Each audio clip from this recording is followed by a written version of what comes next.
যে আন বিষয়ত মানুহবিলাকৰ এতিয়া সভাপতি তেওঁ পিছত আপুনি কিয় লাগি আছে এই কথা ক'লে কালি মানে মই গৌৰৱ গগৈ ডাঙৰীয়া আৰু কংগ্ৰেছ দলৰ সকলো নেতৃস্থানীয় ৰাইজক নেতৃস্থানীয় নেতাসকলক সকলোকে বিনম্ৰভাৱে এটা কথা কওঁ যে ৰাইজৰ দলে যে এলায়েন্স বিচাৰিছে এইটো ৰাইজৰ দলৰ স্বাৰ্থত নহয়। ৰাইজৰ দলে অকলশৰীয়াকৈ খেলিলে যেটা সিটত জিকিব, এলায়েন্স খেলিলে কিজানি তাতকৈ কম সিটতহে জিকিব। এইটো জাতীয় স্বাৰ্থত, এইটো দেশৰ স্বাৰ্থত, এইটো জনগণৰ স্বাৰ্থত মই এই এলায়েন্সটো আমাৰ ৰাইজৰ দলে বিচাৰি আছো। আপোনালোকে সকলোৱে বুজি পোৱা দৰকাৰ যে আজিৰ দিনটোত অসমখন এজন টাইৰেণ্ট বা এজন স্বেচ্ছাচাৰী শাসকৰ নেতৃত্বত চলি আছে, য'ত কোনো মানুহে নিজৰ কথা ক'ব নোৱাৰে, তেওঁক বাকৰুদ্ধ কৰি দিয়া হয়, তেওঁ মুখখন বন্ধ ৰখা হয়। কেতিয়াবা গুপ্ত হত্যা কৰি ৰাতিয়ে মানুহ গুলিয়াই মাৰি দি কৰি দিয়ে, কেতিয়াবা পুলিচে ধমকি দি কৰে, কেতিয়াবা ভয় ভাবুকি দি কৰে, কেতিয়াবা কাৰোবাৰ আঁচনি কাটি দি কৰে। মুঠতে অসমৰ মানুহৰ মুখ কণ্ঠ এতিয়া হিমন্ত বিশ্ব শৰ্মাৰ দিনত সম্পূৰ্ণৰূপে অৱৰুদ্ধ কৰি দিয়া হৈছে। আৰু এই টাইৰেণ্ট বা স্বেচ্ছাচাৰী শাসকজনক যেতিয়ালৈকে খেদিব নোৱাৰিম তেতিয়ালৈকে অসমৰ মানুহৰ মুক্তি নাই। সেইটো কাৰণেহে আমি এলায়েন্সটো বিচাৰি আছো, নাম্বাৰ 1। নাম্বাৰ 2, বিজেপি চৰকাৰখনে সমগ্ৰ দেশৰ গোটেই দেশৰ সা সম্পত্তি চব বিক্ৰী কৰি সমগ্ৰ দেশৰ ব্যৱসায় বাণিজ্য সকলোকে শেষ কৰি, যিকোনো এজন ব্যৱসায়ী সোধক যে ব্যৱসায় বাণিজ্য খতম, চব মানুহৰ অৱস্থা বেয়া। মানে আপোনাৰ নোটবন্দী, GST, অগৰং বগৰং। আৰে ভাই, হিন্দু মুছলমানৰ কাম কৰি থাকিলে কোনোবাই ভাত খাবলৈ পাব? গোটেই পৃথিৱীৰ মানুহে কি কাম কৰি আছে আৰু আমাৰ গোটেই অসম ভাৰতৰ মানুহ হিন্দু মুছলমানৰ যুঁজত ৰখাই আছে।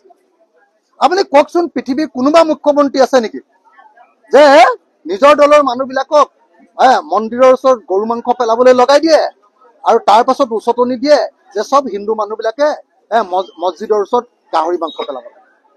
এই কথাটো কোৱাৰ কাৰণে হিমন্ত বিশ্ব শৰ্মাৰ লগে লগে জেললৈ যাব লাগিছিলে নে নাই? অসমৰ ইতিহাসৰ আটাইতকৈ সাম্প্ৰদায়িক মানুহজনৰ নাম হিমন্ত বিশ্ব শৰ্মা হয় নে নহয়? যিজন মানুহে তেওঁলোকৰ দলৰ, তেওঁলোকৰ চৰকাৰৰ মানুহৰ জৰিয়তে মন্দিৰৰ ওচৰত গৰু মাংস পেলাইছে, প্ৰত্যেকবাৰে প্ৰমাণিত হৈছে। যিজন মানুহৰ নেতৃত্বতে গৰু মাংস মন্দিৰৰ ওচৰত পেলাইছে, সেইজন মানুহকে আকৌ মছজিদৰ ওচৰত গাহৰি মাংস পেলাব লাগে বুলি উচতনি দিছে। এই মানুহজনক চিধা চিধি জেলত দিব লাগে। মই হলেতো হুলত দিলোহেঁতেন। মই যদি মুখ্যমন্ত্ৰী হলোহেঁতেন লগে লগে তেওঁ কমেও মই 27 বাৰ মান ফাঁচি দিলোহেঁতেন। তেওঁ যিবিলাক কাম কৰি আছে 27 বাৰ মান ফাঁচি হলহেঁতেন মোৰ হাতত পৰিলে হিমন্ত বিশ্ব শৰ্মা। আপোনালোকে দেখিছে নে যি কাম কৰি আছে?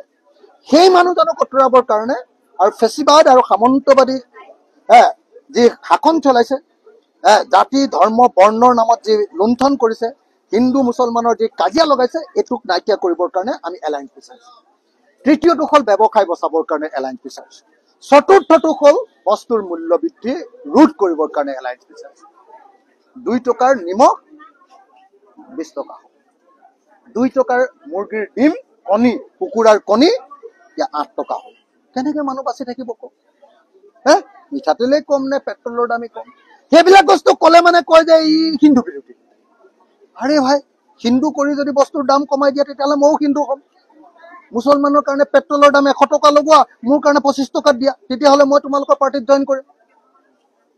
মোৰ কাৰণেও আকৌ পেট্ৰলৰ দাম সমান, ডিজেলো সমান, কিন্তু মই মুছলমানক গালি পাৰিলে মই বৰ ভাল মানুহ। এইটো কেনেকুৱা ধৰণৰ কথা? গতিকে মই আপোনালোকক একদম সকলো সাংবাদিক আৰু সংবাদ মাধ্যমক কৰজোৰে আহ্বান জনাইছো, আপোনালোকে গৌৰৱ গগৈক এটা কথা কৈ দিয়ক যে গৌৰৱ গগৈ যিমান দিনলৈকে এই এলায়েন্সৰ কথা নাপাতিব, সিমান দিনলৈকে অসমীয়া মানুহৰ মানে উৎকণ্ঠা বৃদ্ধি হৈ গৈ থাকিব। অসমীয়া মানুহ এনে বাকীবিলাক ক্ষেত্ৰত হিমন্ত বিশ্ব শৰ্মাৰ শাসন দেখি হাৰ্ট ফেইল হৈ হৈ মৰি আছে। গৌৰৱ গগৈ যদি এনেকে টানি টানি টানি টানি লৈ যায় আৰু বিৰোধী দলবিলাকৰ লগত যদি কোনোদিন আলোচনাও নকৰে, এটা ফোনো নকৰে, অকল ডিপ্লমেটিক কথা কৈ থাকি অকল দলৰ স্বাৰ্থ পূৰণ কৰাৰ কথা কয়। গৌৰৱ গগৈ দলৰ স্বাৰ্থ পূৰণ কৰিব খুজিছে, ভাল কথা, কিন্তু দলৰ স্বাৰ্থৰ লগতে দেশৰ স্বাৰ্থ আৰু জনগণৰ স্বাৰ্থও পূৰণ কৰিব লাগিব। অকল গৌৰৱ গগৈক মুখ্যমন্ত্ৰী পাতিবৰ কাৰণেতো আমি এই কাম কৰিব খোজা নাই।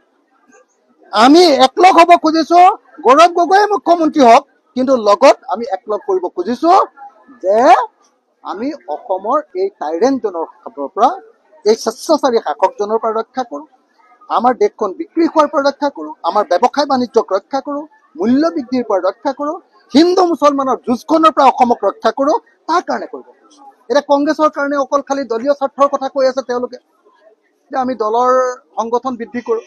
দলৰ সংগঠন বৃদ্ধি কৰক, কিন্তু মই এটা কথা কৈ দিওঁ দেই, অসমৰ মানুহে প্ৰাৰ্থনা কৰি আছে প্ৰত্যেক মুহূৰ্ততে যে বিৰোধী দলবিলাকে একলগ হওক, একলগ হওক, একলগ হওক। যদি এই প্ৰাৰ্থনা নুশুনে বহুত মানুহ হাৰ্ট ফেইল কৰি মৰিব অসমত। যদি আকৌ বিজেপি চৰকাৰ আহে কোনো গণতান্ত্ৰিক মানুহ ইয়াত জীয়াই থকাটো সম্ভৱ নহ'ব। সেইকাৰণে গৌৰৱ গগৈয়ে অকল দলীয় স্বাৰ্থৰ কথা নাভাবি গোটেই জনগণৰ স্বাৰ্থ, গোটেই ৰাজ্যখনৰ স্বাৰ্থ, গোটেই দেশখনৰ স্বাৰ্থ কথা ভাবিবৰ কাৰণে মই গৌৰৱ গগৈ ডাঙৰীয়াক আহ্বান জনাইছোঁ। অকল ডিপ্ল'মেটিক কথাৰে কেতিয়াও দেশৰ জনগণৰ স্বাৰ্থ পূৰণ নহয়, অকল গহীন গহীন কথাৰে কেৱল জনগণৰ স্বাৰ্থ পূৰণ নহয়। আমি সঁচা কথালৈ আহিব লাগিব, প্ৰেক্টিকেল ফিল্ডলৈ আহিব লাগিব, সঁচা আন্তৰিকতাৰে বুজাবুজি কৰিব লাগিব, সঁচা আন্তৰিকতাৰে এৰাধৰাৰে আমি আগবাঢ়ি যাব লাগিব, আৰু এনেকৈ আগবাঢ়ি গৈ আমি আমাৰ জাতিটোক বচাব লাগিব। সেইকাৰণে মই গৌৰৱ গগৈ ডাঙৰীয়াক, বাকী এনে আমি ইজনে সিজনে হিন্দীত যিটো কয় আৰু কি বুলি কয়, বকবাজ কৰি নাথাকি, মানে বকবাজ কৰি নাথাকি, এনে ইটো সিটো কথা আল্টু ফাল্টু কথা পাতি নাথাকি আমি সকলোৱে একলগ হ'বৰ কাৰণে আগবাঢ়ি আহিবৰ কাৰণে আহ্বান জনাইছোঁ।